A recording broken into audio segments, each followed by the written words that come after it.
Di bawah sorotan lampu stadion dan gemuruh semangat jutaan pendukung, Timnas Indonesia kembali menorehkan tinta emas dalam sejarah sepak bola nasional.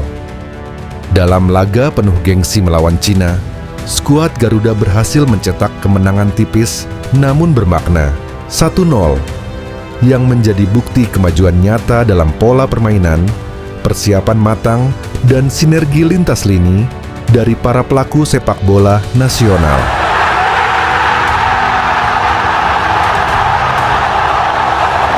Gol sematawayang yang lahir dari kerja keras kolektif bukan hanya menjadi angka di papan skor, tetapi juga simbol dari tekad dan arah baru sepak bola Indonesia.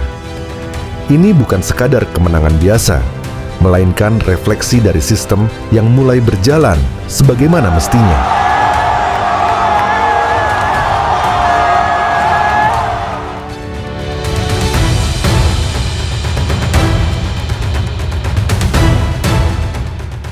Salah satu kunci utama kemenangan Indonesia atas Cina terletak pada penerapan formasi 3-4-2-1, sebuah pola yang kini seolah telah merasuk ke dalam jiwa permainan timnas.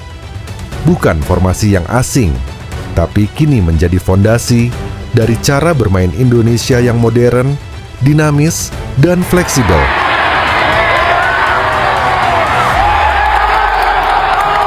Tiga bek sejajar memberikan stabilitas di lini belakang. Sementara, dua gelandang sayap yang aktif naik turun memberikan lebar permainan sekaligus pertahanan tambahan.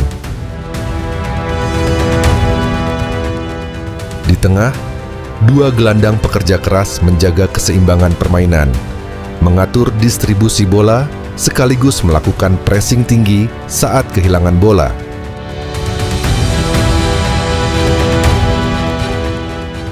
Dua gelandang serang di belakang striker tunggal menjadi poros kreativitas dengan mobilitas tinggi dan keberanian dalam duel 1 lawan 1.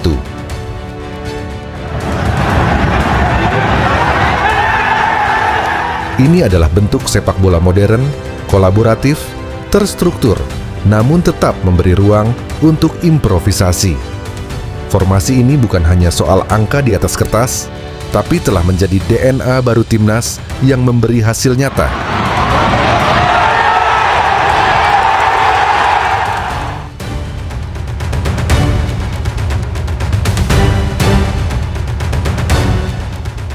Laga melawan Cina berjalan ketat, dan dalam pertandingan seperti ini, setiap keputusan kecil bisa berdampak besar. Saat permainan mulai mengendur di babak kedua, pelatih Patrick Kluivert menunjukkan kualitasnya sebagai juru taktik. Pergantian pemain dilakukan secara terukur, bukan semata karena kelelahan fisik, tetapi sebagai respons terhadap dinamika permainan. Pemain muda dengan kecepatan dan determinasi tinggi dimasukkan, memberi energi baru dan tekanan ke pertahanan lawan.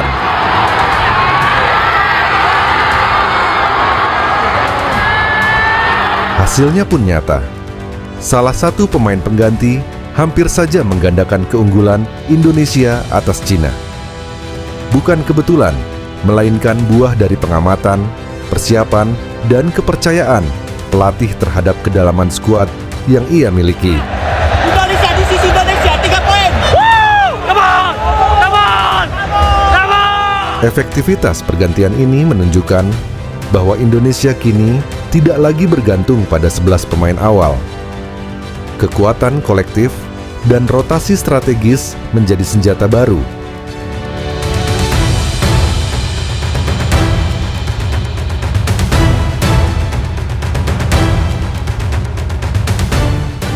Di balik penampilan solid timnas Indonesia malam itu, ada fondasi kuat yang telah dibangun jauh sebelum peluit awal berbunyi.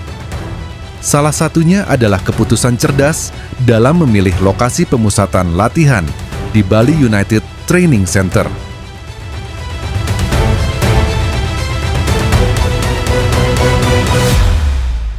Tempat ini bukan hanya menawarkan fasilitas bertaraf internasional, tetapi juga atmosfer yang ideal untuk fokus dan konsentrasi penuh. Lingkungan yang tenang, jauh dari tekanan kota besar, membuat para pemain bisa menyerap instruksi taktis dengan lebih baik, sekaligus membangun kekompakan di luar lapangan.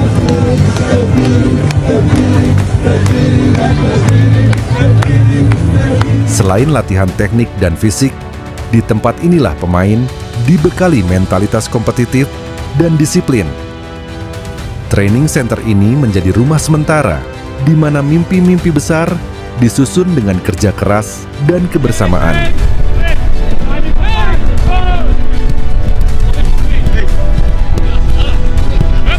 Keputusan ini bukan hanya soal lokasi, melainkan soal visi jangka panjang dan profesionalisme yang mulai tumbuh di tubuh timnas. Kenapa di Bali? Ya memang kita mendorong pemain untuk menarik dari liburan.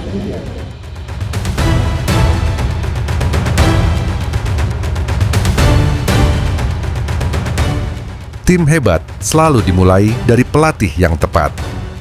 Dan saat ini, Timnas Indonesia memiliki 3 nama yang membentuk fondasi strategi dan karakter. Patrick Kluivert, Alex Pastoor, dan Denny Lanzaat. Terima kasih. Kluivert membawa pengalaman dari panggung tertinggi Eropa dengan visi menyerang dan pemahaman mendalam soal pengembangan pemain. Thank you for everything. Thank you for cheering for us. We love you guys and this is only the beginning. Alex Pastoor memberikan kejelian taktik dan pendekatan struktural yang detail. Sort of a line like this. Okay? But if the ball goes over to the other side, the young team play the ball. Sementara Denny Lanzaat menjadi penghubung sempurna antara pemain dan pelatih, memperkuat kedisiplinan dan semangat kolektif.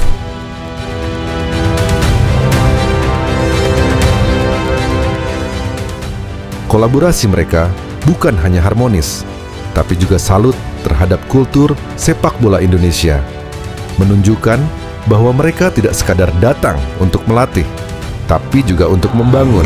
Well, mentality fantastic. Everybody wants to play. Everybody is eager to do fantastic things with the team. Dalam waktu singkat, mereka telah menciptakan sistem yang terukur dan atmosfer kerja yang profesional. Hasilnya mulai tampak dalam penampilan timnas yang konsisten dan terorganisir.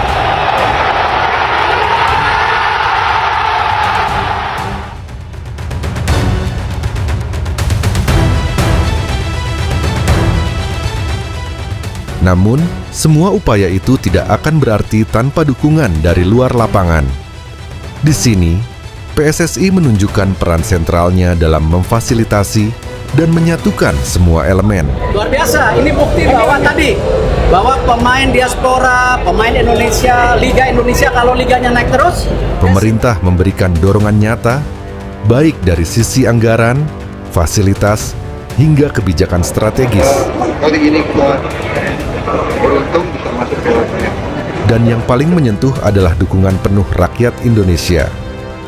Dari para supporter fanatik yang memenuhi stadion, hingga mereka yang menonton dari rumah dengan penuh harap, semua memberikan semangat luar biasa.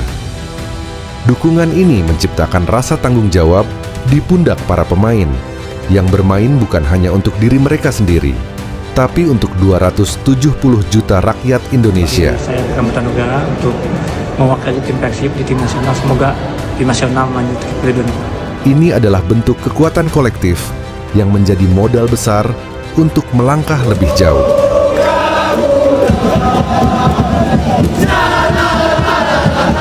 Kemenangan 1-0 atas Cina bukan sekadar hasil pertandingan. Ia adalah simbol dari kerja keras, strategi jitu, dan semangat kolektif bangsa. Dengan fondasi yang kuat di segala lini, dari taktik, pelatih, fasilitas, hingga dukungan publik, Timnas Indonesia sedang melangkah menuju era baru sepak bola.